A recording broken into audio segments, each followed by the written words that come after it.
February 28 तारिख आरंभ होता युद्ध केवल दुई देश मध्य सीमित नाला दर्शक बंधु अमेरिका इज्राएल मिलित आक्रमण और ईरान पालटा आक्रमण सारा विश्व पर एक आर्थिक संकट भितर को ठेली देता विश्वर 20% तैल और गैस जोगाण हरमुज देकी होता है जहाँकि बंद हो जाता 3.5 मास धरिक अमेरिका राष्ट्रपति डोनाल्ड ट्रम्प रांली आखि देखते ईरान प्रशासन युद्ध बंद करने को राजी होना सब बड़ पॉइंट हूँ लेबानन समेत समस्त मोर्चार तुरंत स्थायी युद्ध विरति करवा अर्थात जो जो परिमाण जोटी जोटी अमेरिका ईरान उपर युद्ध करुला ईरान जो जो मिडिल ईस्ट देश उपर युद्ध करुला से सब सीज फायर लगे युद्ध संपूर्ण बंद हम ईरान जो $24 बिलियन अटकिक रही संपत्ति ता मुक्त करने हम गोटे बड़ खबर तो आसूची प्राय $300 बिलियन पुनर्निर्माण योजना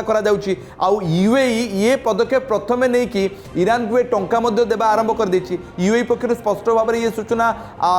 जो विधिवत सूचना दि जाए कि ये किसी मात्रा रही आगामी 60 दिन मध्य एक चूड़ांत आलोचना हो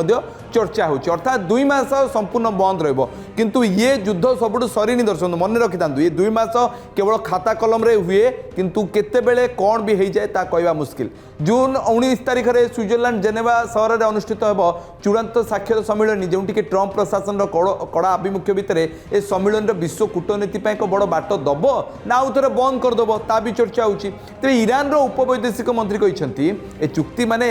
नुहे जे आम शत्रु उपर संपूर्ण आस्था प्रकट करूँ आम अमेरिकार प्रति पदक्षेप को निरीक्षण करुचु अर्थात अनुध्यान करुचु आप बुझी सारंतु ईरान भरोसा अमेरिका उपर होनी अमेरिकार बा अमेरिका उपर कहार भरोसा होनी हाँ भारतर किसी मात्रा किसी दिन है भल भरोसा चलती कौन पे जना नहीं शांतिर ये वार्ता सारा विश्व एक नुआ आशा संचार करिछि तेरे चुक्ति केते दूर कार्यकारी हेबो आगामी 60 दिन आलोचना पर स्थिर हम किंतु प्रश्न होउछि या सतर कौन शांतिर आरंभ ना एक स्थायी विरति ना ये मध्य आशंका बा पुणी थे टणाउटर स्थिति हम अमेरिका राष्ट्रपति डोनाल्ड ट्रम्प यहाँ ऐतिहासिक विजय बोली कहिथिबा बेले ईरान या निजर कूटनैतिक सफलता भाव विवेचना करुछि এই চুক্তি অনুযায়ী জানিছেন না হরমুজ প্রণালী পুনর্বার খোলিଯିବ কিন্তু কেমিতি খোলিব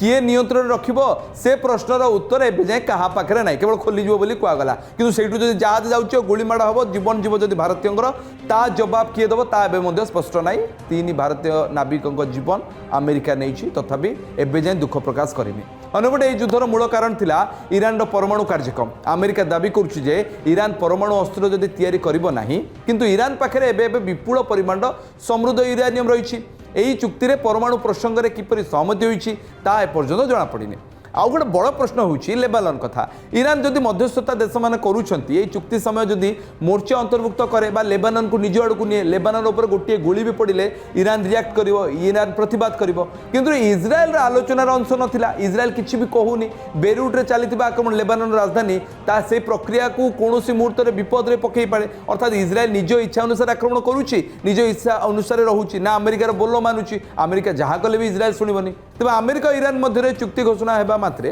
विश्व बजार में सकारात्मक प्रभाव पकई जाए सकाळु सकाळु आप तैल दर कथा कहे एशिया महादेश में अमेरिका शेयर बजार यार प्रभावटा चटकिना देखा जो तेल बैरेल पिछा पाखापाखि $90-95 था $60 को खसी आसी आउ यार सीधा प्रभाव सुना उपर पड़ी कारण सुना टी ऊपर मुहाई कहीं सेफेस्ट इन्वेस्टमेंट भाविकी सुना आउ किणाई चुक्तिर अनेक धारा संपर्क में आपको सविशेष तथ्य एवं जाए आसी नथिले भी जहाँ जना पड़ुछि जे हरमुज उपर नियंत्रण ईरान परमाणु कार्य लेबानन इज्राएल जो संघर्ष चली ताकू बंद करवा किंतु ये स्थायी चुक्ति हम कि आउ गोटे बड़ संघर्ष आड़ को नब मध्यप्राच्य को एवं जाए स्पष्ट होनी किंतु ट्रम्प अंकल भरोसा बा ट्रम्प अंकल कहार भरोसा नहीं केतेबेले भी से किछि भी करिपारंती युद्ध परिस्थिति कौन सतरे सरीगला ना या पछरे आउ कौन हेई पारे ये कहा जाए ना सब बड़ झड़ आसवा पूर्व नीरवता रुहे ये से भाव में परिस्थिति कौन देखा दूची कि सारा विश्व में ना या पाई किछि बंदोबस्त करा जिवो जो भली परिमाण रे भारतर 3 जण नागरिक नाविकों या पूर्व भी आउ जड़े नाविकों हत्या करागला अर्थात गुली मारिकी अमेरिकार जो सिक्यूरीटी गार्ड मान रहे से परिस्थिति पुणी थे आउ थे उपजीव कि हरमुज रे थिबा प्रतिबंधक सतर कौन उठीज तेल सबकि सामान भाव में आसब आज तो विश्व बजार जो भली परिमाण खबर आसी क्रूड ऑयल दर खसी सारी सुना टी बढ़ी जाए ए सुना उतरे सेफ इन्वेस्टमेंट पलटिज कि एसबू भितर सबुठ अधिका चर्चा भारत में भारत में गैस डीजेल पेट्रोल को लेकर जो समस्या देखा दूसरा पुणी थे उपजीवी तो आप मतामत कौन शेयर करेंगे।